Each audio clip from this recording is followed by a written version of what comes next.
ખરેખર તમારી ખરતા વાળનો પ્રોબ્લેમ્સ છે, તમારા વાળ ખરી રહ્યા છે કે પછી તમે કોઈ પણ હેર સ્ટ્રેટનિંગ કરાવ્યું છે અને તમારા વાળ એકદમ રફ થઈ ગયા છે, તમારી સ્પાની જરૂર છે, તો આજે હું તમને સરસ મજાનું ઘરે જ હેર ઓઇલ બનાવો, જેના કારણે તમારા વાળ મજબૂત થશે, તમારા વાળના જે રૂટ છે, વાળના મૂળ છે એકદમ સ્ટ્રોંગ થશે. ચલો આપણે સરસ મજાનું ઘરેલું ઉપાય જોઈએ. સિમ્પલ છે, સરળ છે.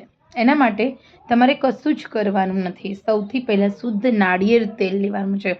હું વર્ઝિન કોકોનટ ઓઇલ લઉં છું, જે કર્ણાટક જે ઓઇલ ફેક્ટરીઓ હોય એમાંથી હું ઓનલાઈન પરચેસ કરું છું.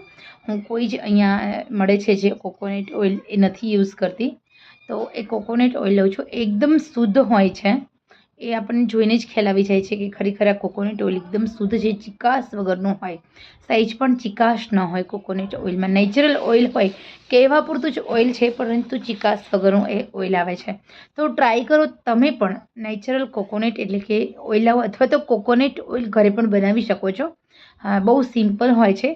જે આપણા ડ્રાય કોકોનટ હોય છે, નાળિયેરના છૂટ કોપરા હોય છે, એને તો એમાંથી જ ઘરે ઓઇલ બને છે. માત્ર 10 મિનિટની પ્રોસેસ છે, તો એનો વિડીયો પણ હું અપલોડ કરીશ. મને ફાવે છે ઘરે કોકોનટ ઓઇલ કેવી રીતે બનાવવું.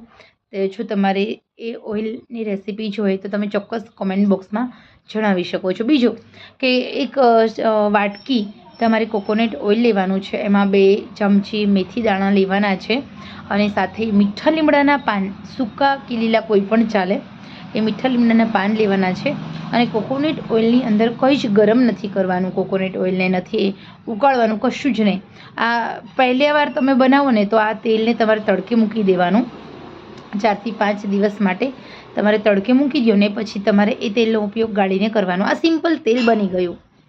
અહીંયા તમારે બીજા ત્રીજા કોઈ જ ઉપાય કરવાના નથી. હા, આમાં તમારે હજી એડ કરવું હોય તો જાસૂદના ફૂલ એડ કરી શકો છો અને ગુલાબના ફૂલની પાંદડીઓ પણ આ તેલમાં એડ કરી શકો છો.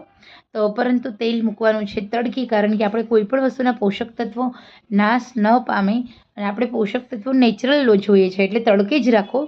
તો ઉલટાનું વિટામિન્સ ડી ઇન્સર્ટ થશે તડકામાં. તો આવી રીતે તમે આ તેલ બનાવો અને તેલનો ઉપયોગ કરો. ખરેખર શિવાંશના બોન પછી મારા ઘણો બધો હેરફોલ થયું હતું. મને અહીંયા અને અહીંયા બંને જગ્યાએ છે ને અહીંયા ટાલ પડી ગઈ હતી. તો જો મારા ઝીણા ઝીણા વાળ આ જ તેલના કારણે ઉગ્યા છે. મેં કોઈ જ ખોટા ખર્ચ નથી કર્યા. હું તો કન્ડિશનરનો ઉપયોગ પણ નથી કરતી. એક સારું શેમ્પૂ યુઝ કરું છું હેર વોશ કરવા માટે, બસ. અને મારા વાળમાં ગૂંચ પણ નથી થતી. હું કાયમ ખુલ્લા જ વાળ રાખું છું.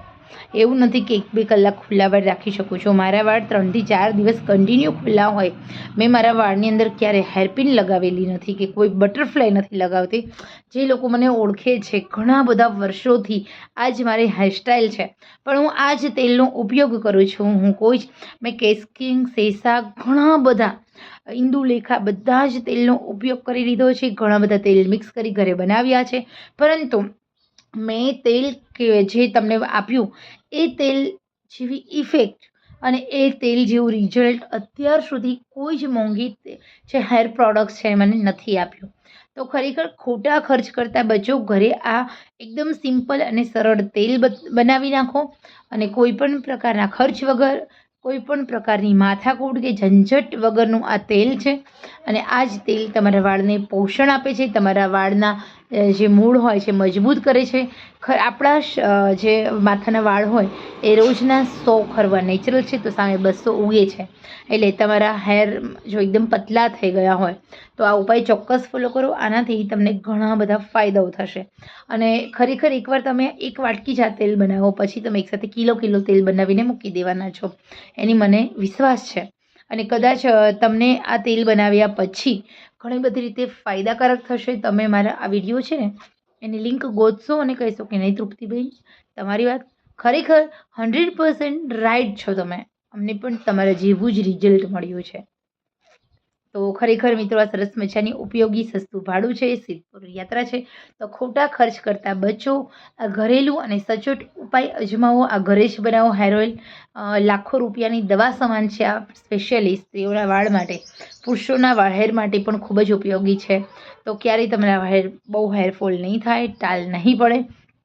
તો ખરેખર મિત્રો આ સરસ મજાની ઉપયોગી માહિતી તમારા માટે છે. ઓકે.